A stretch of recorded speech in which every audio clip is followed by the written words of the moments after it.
قد نرى تقلب وجهك في السماء ولنولينك قبلة ترضاها فول وجهك شطر المسجد الحرام۔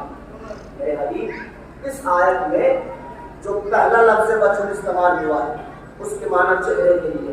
میرے حبیب ہم تیرا بار بار آسمان کی طرف وجہ اٹھانا یعنی چہرے کا اٹھا کر دیکھنا جانتے ہیں تو زبان سے کچھ نہیں چاہتا کہتا، مگر ہم نے دل کی آواز کو جانتے ہیں کہ تو کہنا کیا چاہتا ہے۔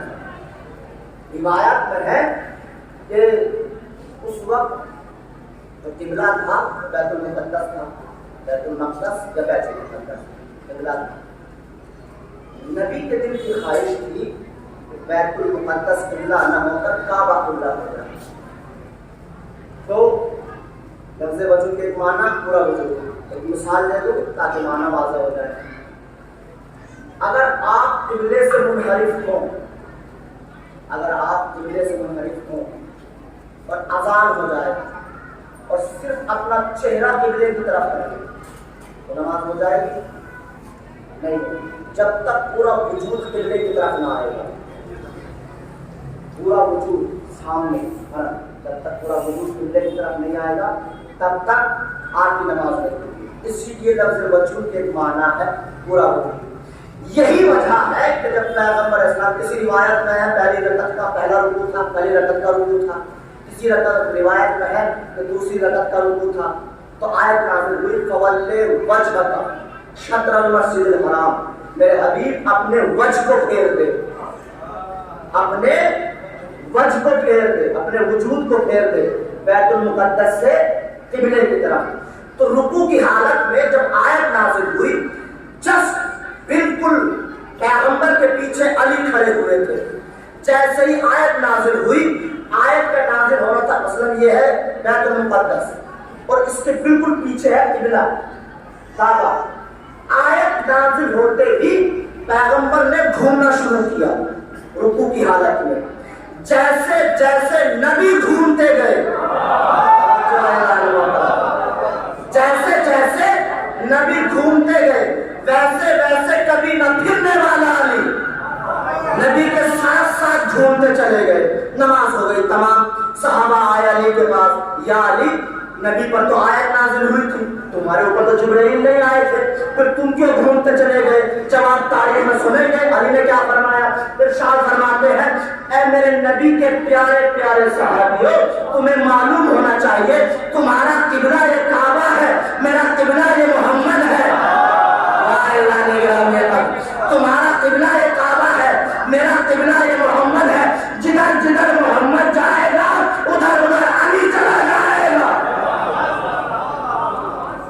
درود پڑھے محمد وآل محمد کا۔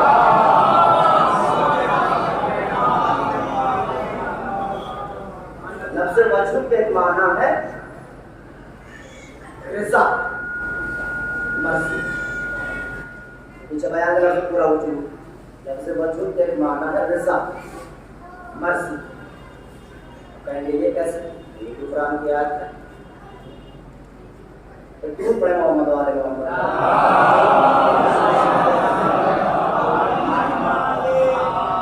لفظ وجود کے ایک معنی ہے مرضی، رضا۔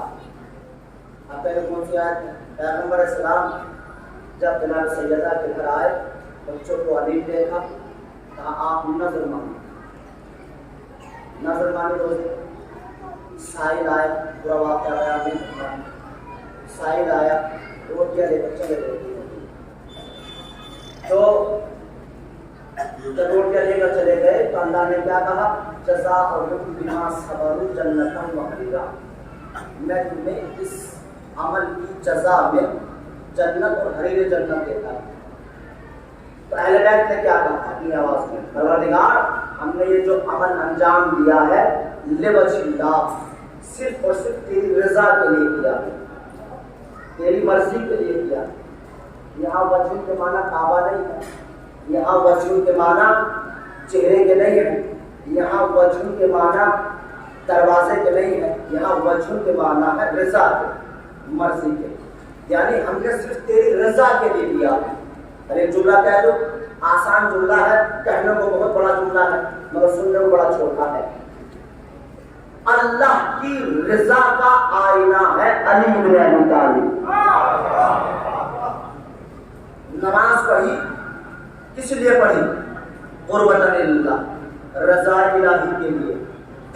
کوئی بھی عمل رضا الہی کے لیے ہوتا ہے، لیکن عمل کرنے کے بعد کیا آپ کوئی 100% یہ کہہ سکتا ہے کہ میرا عمل قبول ہو گیا اور اللہ راضی ہو گیا؟ کوئی نہیں کہہ سکتا، مگر صرف اور صرف اہل بیت اطہار ہے ایسے کہ جو کہہ سکتے ہیں کہ ہاں ہمارا عمل قبول بھی ہے اور رضا الہی اللہ نے اس عمل سے قبول راضی بھی ہو گیا ہے۔ اگر ہمیں اپنے عمل کو دیکھنا ہے تو سب سے پہلے یہ دیکھنا ہوگا کہ ہمارے اس عمل سے اہل بیت راضی ہیں کہ نہیں ہیں۔ اگر ہمارے عمل سے اہل بیت راضی نہیں ہے تو آپ چاہے پورے دن پورے سال عزاداری کرتے رہیں تو کوئی فائدہ نہیں ہے، لیکن اگر گھر بیٹھ کر اکیلا انسان بھی مجلس کر لے اور اہل بیت راضی ہو جائیں تو وہی مجلس اس کی بخشش کی ضمانت ہو جائے گی۔ درود پڑھیں محمد علیہ وسلم۔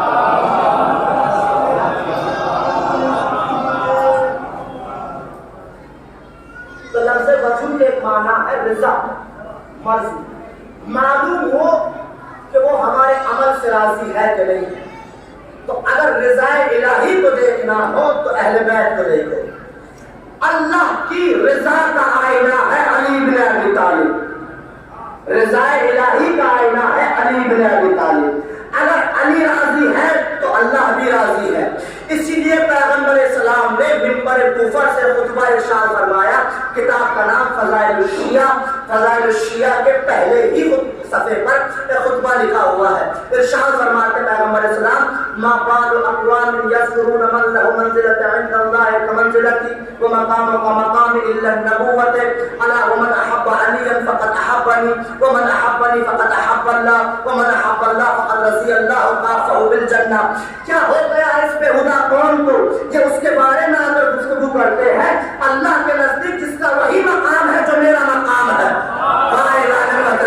جس کی وہی منزلت ہے جو میری منزلت ہے، اور پھر ارشاد فرماتے ہیں الا ومن احب علیا فقد احبنی، جس نے علی سے محبت کی اس نے مجھ سے محبت کی، اور جس نے مجھ سے محبت کی اس نے اللہ سے محبت کی، اور جس نے اللہ سے محبت کی وہی رضی اللہ ہے،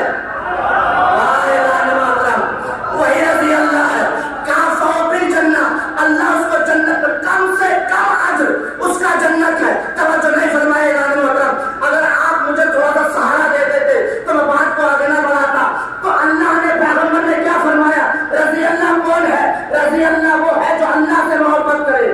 اللہ سے کون محبت کرے گا؟ جو رسول سے محبت کرے۔ جو رسول سے محبت کون کرے گا؟ جو علی سے محبت کرے۔ معلوم ہوا کائنات میں پہلے ہی دن سے رضی اللہ وہ ہے جو علی سے محبت کرے۔ جو علی کو چھوڑ دے وہ کل بھی لعنت اللہ کا، آج بھی لعنت اللہ۔ درود پڑھیں محمد علیہ محمد پر۔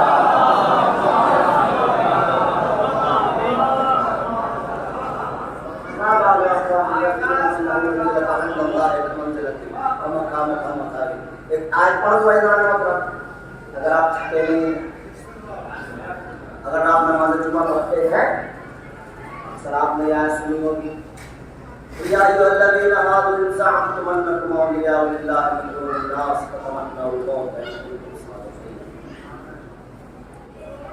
یہودی مسلمانوں کو کہتے ہیں کہ ہم نے اللہ کے ولی ہیں، لوگوں کے درمیان اللہ نے ہمیں ولی، مجھے ہمیں ولی بنایا۔ یہودی کہتے ہیں کہ وہ قوم کہہ رہی تھی، سب سے ڈرپوک قوم تھی یہودی، موت سے بہت ڈرتے ہیں، یہودیت موت سے بہت ڈرتی ہے۔ کہتے تھے کہ ہم دنیا میں انسانوں میں اللہ کے ولی ہیں۔ تو اللہ نے کیا کہا کہ اگر تم اللہ کے ولی ہو تو فتمنوا الموت، موت کی تمنا کرو، ان کنتم صادقین، اگر تم سچے ہو، اگر تم سچے ہو تو تم موت کی تمنا کرو۔ پھر سنیں اگر تم سچے ہو تو موت کی تمنا کرو، اور ابھی آیا تھا کہ ہم کبھی بھی موت کی تمنا کر بھی نہیں سکتے ہیں. تو اللہ نے اپنے ولی کی ایک صفت یہ بتائی کہ میرا ولی وہ ہوگا جو موت کی تمنا کرے گا. اور موت کی تمنا وہ کرے گا جو موت کو نعمت سمجھے گا. موت کی تمنا وہ کرے گا جو موت کو نعمت سمجھے گا. ایک جملہ کہہ دو اعلان محترم. اذا اصابتهم مصیبت قالوا انا للہ و انا الیہ راجعون. موت کو مصیبت سمجھ کر انا للہ پڑھنے والے اور ہوتے ہیں. موت کو نعمت سمجھ کر ذائقہ بتانے والے اور ہوتے ہیں. موت کو مصیبت سمجھ کر انا للہ پڑھنے والے اور ہوتے ہیں.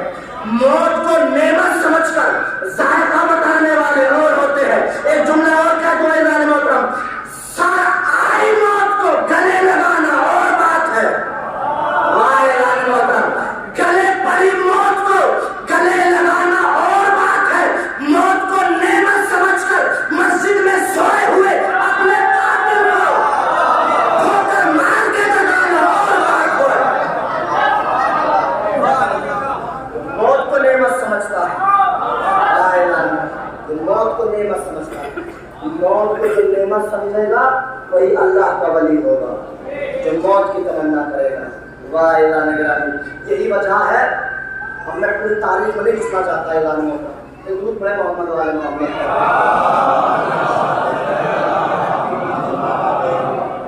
اگر اس بیان پر میں آگے نکلا تو بہت آگے نکل جاؤں گا.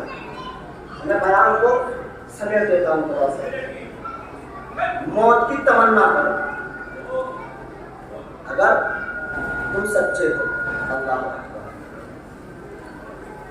تاریخ کے ایک ایک صفحے پر ایک ایک الفاظ میں سوائے اہل بیت کے ایسا کوئی نہیں ہے جو موت کو نعمت سمجھتا ہو. حالانکہ ہم بھی اہل بیت کے ماننے والے, ہماری بڑی فضیلت ہے. شیعہ علی بن ابی طالب کی بڑی فضیلت ہے. لیکن میری ایک کمزوری ہے, پڑھتے پڑھتے مجھے روایت ذہن میں آتی ہے. کتاب کا نام لغات الحدیث, مولانا وحید الزمان خان صاحب کی کتاب ہے لغات الحدیث. محدث کے علمی کی کتاب مولانا وحید الزمان خان صاحب ہے. انہوں نے لغات الحدیث میں لغت کے معنی ہے ڈکشنری. لغت کی جمع ہے لغات. لفظ شین میں حرف شین میں جتنے الفاظ آتے ہیں جہاں لفظ شیعہ کے معنی بیان کیے ہیں انہوں نے وہی یہ روایت نقل کی کہ شیعہ کی فضیلت کیا ہے. اور پھر کہتے ہیں اِنَّ مِن شِیعَۃِ ابراہیم. ابراہیم بھی اس کا شیعہ تھا. ابراہیم اس کا شیعہ تھا. جناب ابراہیم اس کے شیعہ تھے. تو مولانا وحید الزمان خان صاحب اپنی کتاب لغات الحدیث میں لکھتے ہیں کہ جناب ابراہیم کس کے شیعہ تھے.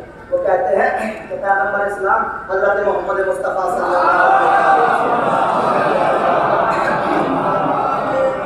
ارشاد فرماتے ہیں کہ جب مجھے معراج پر لے جایا گیا تو چرخ چاروں پر نور کا منبر لگا ہوا تھا. سارے انبیاء اور فرشتے جمع تھے. مجھے نور کے منبر پر بٹھایا گیا. تمام انبیاء میرے نیچے بیٹھے ہوئے تھے. میں نور کے منبر پر جلوہ فکر تھا. میری نیچے والی سیڑھی پر میرے دادا ابراہیم بیٹھے ہوئے تھے. نیچے والی سیڑھی پر جاء فاقبل علی بن ابی طالب کہ ایک نور کے ناطے پر علی آتے ہوئے نظر آئے. نور کے ناطے پر علی آتے ہوئے نظر آئے. علی کا چہرہ چودھری کے چاند کی طرح چمک رہا تھا. یہ تو ایک تشبیہ ہے, ورنہ علی کجا چودھری کا چاند کجا. اور علی کے چاروں طرف کچھ ستارے چمک رہے تھے. میرے دادا ابراہیم نے مجھ سے معلوم کیا بیٹا محمد یہ آنے والا کون ہے؟ نبی المرسل, کوئی مرسل نبی ہے. ملک الکریم, کریم فرشتہ ہے. تو میں نے اپنے دادا ابراہیم سے کہا کہ دادا ابراہیم 3 جواب دیے جناب پیغمبر اسلام نے. 2 جواب تو بڑے آسان ہیں مگر تیسرے جواب کو وہی سمجھے گا جو واقعہ صاحب علم ہے. جیسے آپ کبھی کبھی مولوی کا امتحان لیتے ہیں نا کتنے پانی میں ہے, اسی طرح کبھی کبھی مولوی بھی امتحان لیتا ہے کہ سامعین کتنے پانی میں ہے نا. درود پڑھیں محمد والے محمد. تو دیکھیں تیسرا جواب سمجھ میں کس کے آتا ہے. پیغمبر اسلام نے ارشاد والا جو آ رہا ہے نور کے ناطے پر، ابن عمی میرا چچا زاد بھائی، وہ وسیع و خلیفتی میرا وسیع ہے، میرا خلیفہ ہے، اور ارشاد فرمایا وہ خسری میرا داماد ہے، میرا داماد ہے۔ یہ تو میں نے کہا اس لیے آپ نے ہاتھ بڑھا دیا، ورنہ بات تو پہنچی نہیں ہے آپ تک۔ میرا داماد ہے۔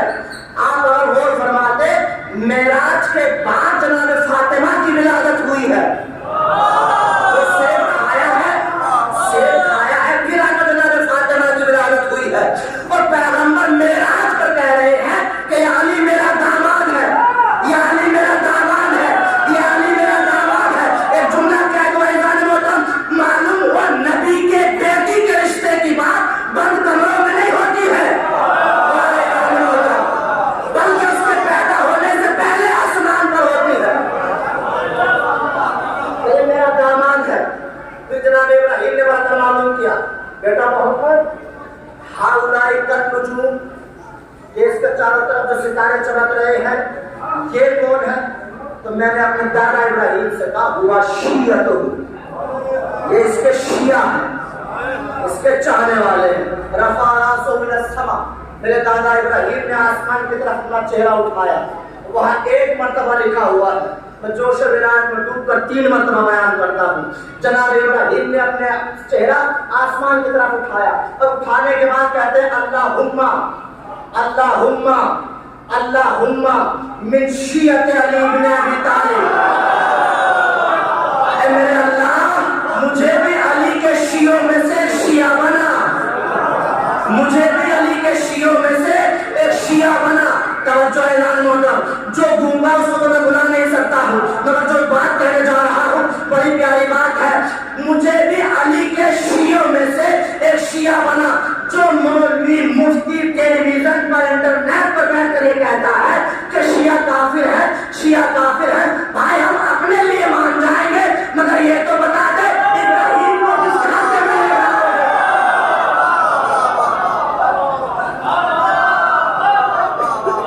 جناب ابراہیم کو کہاں لے جاؤ گے؟ اللہم من شیعت علی بن ابی طالب، مجھے بھی علی کے شیعوں میں سے ایک شیعہ بنا۔ اللہ تو شیعت کی بڑی فضیلت ہے، مگر بشرط ہے کہ شیعہ ہو، بشرط یہی ہے کہ شیعہ ہو۔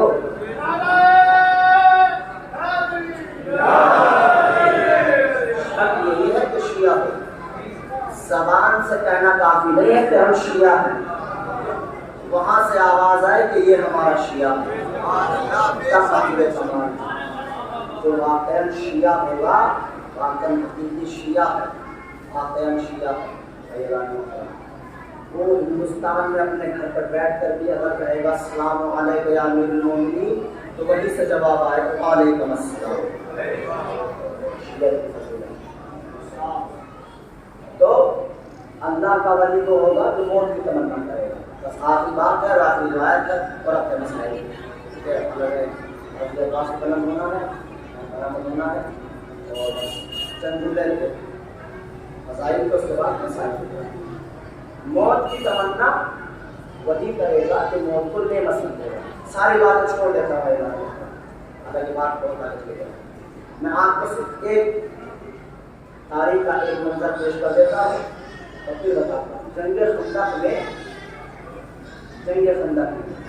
پیغمبر اسلام کو جو آپ نے سنا ہے وہ نہیں پڑھوں گا، کتاب کا نام تاریخ طبری۔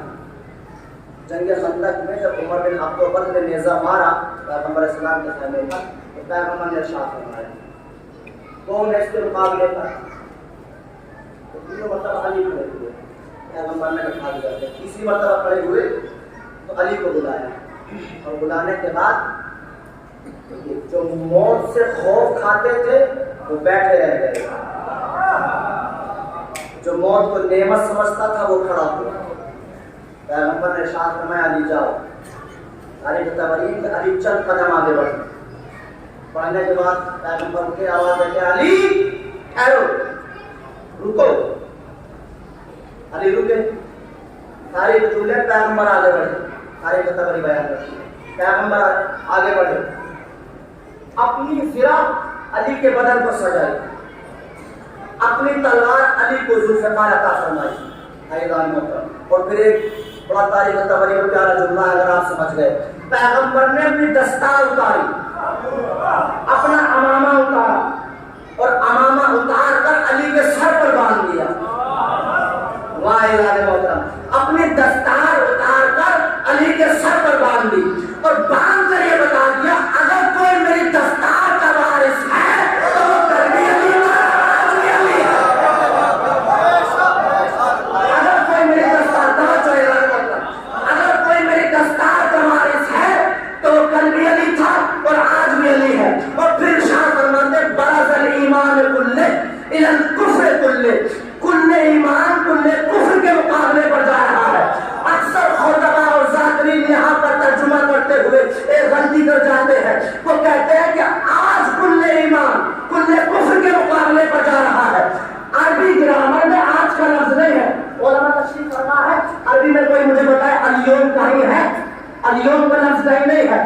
اگر پیغمبر یہ کہہ دیتے کہ الیوم آج کل ایمان جا رہا ہے تو علی صرف خندق میں کل ایمان تھے، نہ خندق سے پہلے نہ خندق کے بعد، نہ پیغمبر نے الیوم نہیں کہا بلکہ کہا کل ایمان جا رہا ہے، یعنی علی جب سے ہے تب سے کل ایمان ہے، جب تک رہے گا کل ایمان رہے گا۔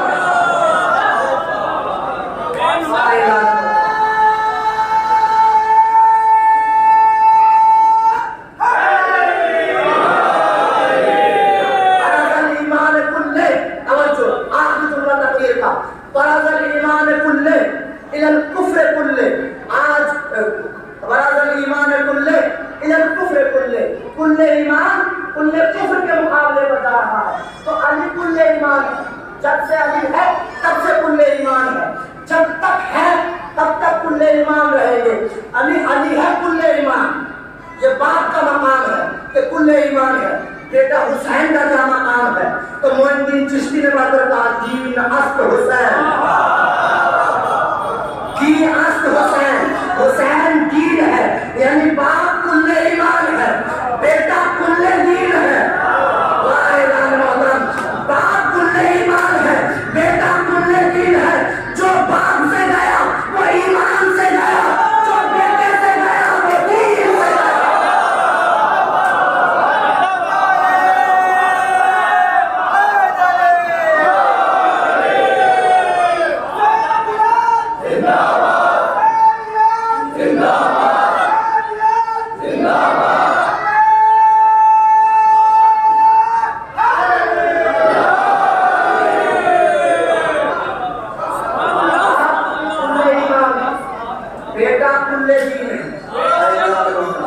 ایمان پر علی کا قبضہ، دین پر حسین کا قبضہ۔ ایک جملہ اور کہہ دو نظام محترم صاحب دین کے لیے، دین ایمان کا نام ہے علی، ایمان کی فتح کا نام ہے حسین۔ اس سے بہترین جملہ تو میں خطابت میں پڑھ ہی نہیں سکتا تھا۔ ایمان کا نام ہے علی، فتح ایمان کا نام ہے حسین۔ آج سیدنا مولانا صاحب ایک بات سمجھ میں نہیں آئی، اگر جتنے بھی اسلام میں موضوع ہیں، چاہے کہ وہ علم فقہ ہو، علم ادبیات ہو، علم رجال ہو، جتنے بھی علوم ہیں سب سمٹ کر کربلا میں آ گئے تھے، سب کربلا میں آ گئے تھے۔ اگر حسین کربلا کو فتح نہ کرتے تو سارے علوم کربلا میں دفن ہو جاتے، ختم ہو جاتا دین۔ مگر حسین، ایک جملہ بڑا پیارا ہے، استاد کا ہے ہمارے نعیم عباس صاحب کا، اللہ انہیں سلامت فرمائے۔ تو کہتے ہیں کہ اگر حسین کربلا میں شہید نہ ہوتے تو پیغمبر نے جو جنگیں جیتی تھی وہ جیتی ہوئی جنگیں ہار جاتے، بدر ہار جاتے، خیبر ہار جاتے، حنین ہار جاتے۔ حسین کی ایک کربلا پر پیغمبر اسلام کی ساری جنگیں روکی تھی، ساری جنگیں۔ مگر حسین نے پیغمبر کو کربلا میں فتح دلا کر نبی کو دوبارہ سے فتح دلائی۔ حسین کا فرمان ہے، اللہ اکبر۔ آج یہ کہنا بہت آسان ہے کہ ہم حسینی ہیں، ہم حسینی زبان سے نہیں ہوتا، حسینیت کردار سے ظاہر ہوتی ہے۔ حسینیت دو شعار ہیں کربلا کے میدان سے، ایک حسینی شعار ہے، ایک یزیدی شعار ہے۔ یزید شراب پیتا تھا، جوا کھیلتا تھا، زنا کو عام کرتا تھا، حالانکہ الکتاب الخرائط والجرائح میں یہاں تک روایت لکھی ہوئی ہے کہ اس نے اپنی پھوپھی کو بلایا تو وہ بھی گالیاں دیتی ہوئی باہر نکلی، نکاح کی آڑ میں زنا کیا کرتا تھا۔ تو زنا کرنا یزیدیت کی پہچان ہے، شراب پینا یزیدیت کی پہچان ہے، یزید کام کرتا تھا۔ نماز حسین کا شعار ہے، روزہ حسین کا شعار ہے۔ اگر اپنے درمیان سے شراب کی لعنت اور زنا کی لعنت کو ختم کرنا چاہتے ہو تو اپنے بچوں کو حسینی بناؤ۔ اپنے بچوں کو حسینی بنائے، جب بچہ حسینی بن کر جوان ہوگا تمام کی تمام برائیاں ختم ہوتی چلی جائیں گی۔ امام حسین علیہ السلام نے اس شعار کو کربلا کے بعد جناب زینب کے حوالے کیا تھا، اس شعار کو جناب زینب نے بخوبی انجام دیا۔ اللہ اکبر۔ کیونکہ علامہ جناب عباس برآمد ہونا ہے تو آیت جناب عباس کے سلسلے سے مسائل کی۔ عباس علی کی تمنا بنا، جس نے اپنی پوری زندگی میں امام حسین کو یا مولا کہہ کے پکارا یا آقا کہہ کے پکارا۔ جناب عباس کربلا کے میدان میں تشریف لاتے ہیں، آ کر کہتے ہیں آقا مجھے مرنے کی اجازت دے دیجیے۔ حسین فرماتے ہیں کہ آپ مجھے مرنے کی کیسے اجازت دے دی، میرے لشکر کے نمبردار۔ عباس کہتے ہیں مولا وہ لشکر ہی کا رہا، کہاں رہا اس کا میں نمبردار، سب لشکر ختم ہو گیا۔ اللہ اکبر۔ جانتے ہیں مقتل ہی لکھا ہے کہ سب سے زیادہ گھوڑے جناب عباس کے لاشے پر دوڑائے، سب سے زیادہ گھوڑے جناب عباس کے لاشے پر دوڑائے۔ جب بھی کسی بیوی کی چادر کو اتارا جاتا تھا تو کہا جاتا تھا کہ بیوی بلاؤ عباس کو، میں عباس کے بازو میں بڑا پھنسا کروں۔ تو بیوی پکار کر کہتی تھی یا عباس میری چادر اتر گئی۔ یہ بتاتا ہے کہ نہر فرات پر عباس کا لاشا پڑ جاتا تھا، آواز دے کر کہتا تھا بیوی موت نے مجبور کر دیا، ورنہ ان کی کیا مجال تھی کہ آپ کے سر سے چادر کو اتارے۔ اللہ اکبر۔ آ کر کہتے ہیں مولا رحم کی اجازت دے دیجیے۔ کہا بھیا وہ لشکر ہی ہے، آقا وہ لشکر ہی کہا رہا جس کا میں نمبردار تھا۔ اچانک جناب عباس کے کانوں میں جناب سکینہ کی آواز آتی ہے کہ حسین کی بچی آواز دے رہی ہے الاتاش الاتاش۔ قریب آ کر چچا کے دامن کو پکڑ کر کہتی ہے چچا پیاس مارے ڈال رہی ہے، اے چچا ایک گھونٹ پانی مل جائے۔ ایک مرتبہ حسین آتے آ کر کہتے ہیں عباس جاؤ تم بچوں کے لیے پانی کی سبیل کرو۔ ایک مرتبہ حسین نے عباس کو ایک ٹوٹا ہوا نیزہ دیا، ایک علم دیا، علم دینے کے بعد مشکیزہ کو عباس کے حوالے کیا۔ علم پر لکھا ہوا تھا نصر من اللہ فتح قریب۔ حسین نے اس کو مٹایا اور مٹانے کے بعد اس پر لکھ دیا انا للہ و انا الیہ راجعون۔ زینب نے خیمے سے اس منظر کو دیکھا، ایک مرتبہ تڑپ گئی، سمجھ گئی کہ اب میرا بھیا واپس نہ آئے گا۔ آواز دے کر کہتی ہے عباس ذرا خیمے میں آ جائیے۔ عباس خیمے میں پہنچے، تمام بیویوں کو جمع کر کے زینب کہتی ہے اے بیویوں جو زینب مدینے میں وعدہ کر کے آئی تھی زینب اس وعدے کو واپس لیتی ہے۔ اے بیوی کون سا وعدہ؟ کہ میں نے وعدہ کیا تھا کہ جب تک میرے بھائی سلامت ہے میں آپ کے پردے کی ضامن ہوں۔ آج میرا بھائی جا رہا ہے، زینب اپنا وعدہ واپس لے رہی ہے۔ اجرکم اللہ، خدا کسی غم میں نہ رلائے سوائے غم سید و شہداء۔ رہے تھے. بس جناب عباس میدان کارزار میں پہنچے, آواز دیتے جاتے ہیں, رزق پڑھنا شروع کیا ظالموں, تم نے میرے آقا کو گھیر لیا ہے, پانی بند کر دیا ہے. تاریخ یہ بتاتی ہے, اور مجھے ساری شہادت میں پڑھنا ہے کہ جناب عباس نے مشکیزے کو بھرا, مشکیزے کو بھر کر جب نیچائی سے بلندی کی طرف چلے, ایک شکیل نے کھجور کے درخت کے پیچھے سے حملہ کیا. عباس کا بازو قلم ہو گیا. ایک مرتبہ بازو قلم ہونا تھا, عباس نے علم کو سنبھالا, مشکیزے کو سنبھالا. تمنا یہ تھی کہ پانی خیمے تک پہنچ جائے, حسین کی بیٹی پیاسی ہے. ایک مرتبہ کچھ آگے بڑھے, بازو دوسرا بھی قلم ہو گیا. حسین نے مشکیزے کو, عباس نے مشکیزے کو دانتوں میں سنبھالا. اچانک حسین ابن نمیر نے ایک تیر مارا, عباس کی مشکیزے میں آ کر لگا, سارا پانی بکھر گیا, عباس کی آس ٹوٹ گئی. تاریخ یہ بتاتی ہے ایک ظالم آگے بڑھا, عباس کے سر پر گرز مارا, آواز دی اے آقا میری مدد کے لیے آئیے. اب جو حسین مقتل کی طرف بڑھے ہیں, کہتے جاتے ہیں الان ان کا سرازاری وقلت حیالتی, اے عباس تیرے مرنے نے میری کمر کو توڑ دیا.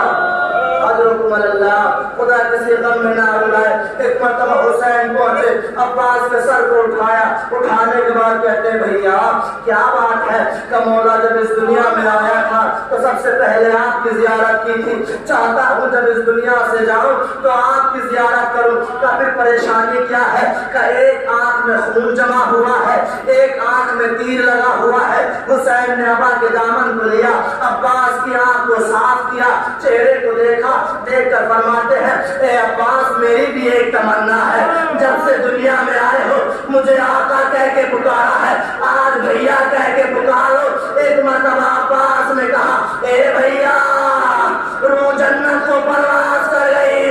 حسین نے عباس کا علم اٹھایا, خیمے کی طرف لے کر چلے. بچوں نے دیکھا, سکینہ کہہ رہی ہے بچوں میرے چچا کا علم آ رہا ہے, میرا جب علم قریب آیا, علم تو ہے مگر علمدار نہیں ہے. ایک مرتبہ سکینہ حسین کے قدموں سے لپٹ گئی, اے بابا میرے چچا کو لے آئیے, اب پانی کا مطالبہ